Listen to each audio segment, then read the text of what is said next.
So ఈ సాంగ్ని మీరు ఎవరికి డెడికేట్ చేయాలి అనుకుంటున్నారు, or else me first love story ఏదైనా మాతో షేర్ చేస్తే బాగుంటుందని. సార్ నాకు సంబంధం లేదు సార్ దీంతో, మీరు అలాంటి ఎక్స్ప్రెషన్లు ఇస్తుంటే. మనీష్ శర్మ గారు ఇంకాస్త యాడ్ చేశారు, చెన్నై లవ్ ఏదైనా ఉందా అని. అందరికీ మల్టిపుల్ లవ్ స్టోరీస్ ఉండాలని అలా ఎస్యూమ్ చేయకూడదు. ఎందుకంటే ఒకే లవ్ స్టోరీ ఉంటుంది, అది ఫస్ట్ టైం లాస్ట్ అయినా ఒక్కొక్కసారి అంతేగా. సార్ అలా మెమరబుల్ లవ్ స్టోరీ సార్ ఇప్పటికీ గుర్తున్నది ఏదైనా ఒకటి. ఫస్ట్ ఆఫ్ ఆల్ లవ్ స్టోరీలు సినిమాల్లో చూపించినట్టుగా పార్కుల్లో జరగవు.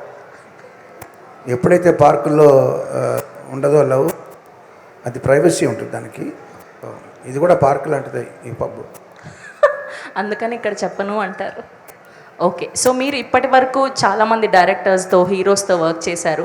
సో వదలను నేను వదలను అన్న ఈ లైన్ ఎవరికి డెడికేట్ చేయాలి అనుకుంటున్నారు? ఈ లైన్ని డైరెక్టర్స్ కాదు, నా ఫ్రెండ్ మణి కంపోజ్ చేసిన ఈ పాటని చెవులకి, చార్ట్స్కి, టాప్ సాంగ్స్ చార్ట్స్ ఉంటాయిగా స్పాటిఫై, ఐట్యూన్స్, వీటిలో ఆ చార్ట్స్కి డెడికేట్ చేస్తాను. ఎందుకంటే ఆ చార్ట్స్ని, మన చెవుల్ని ఈ పాట వదలకూడదని నేను భావిస్తున్నాను. ఈ పాట వదలదు. కవ్వాలి స్టైల్లో కంపోజ్ చేసిన ఈ పాట హాంటింగ్గా ఉంది. Congrats Mani, very good. Thank you so much sir.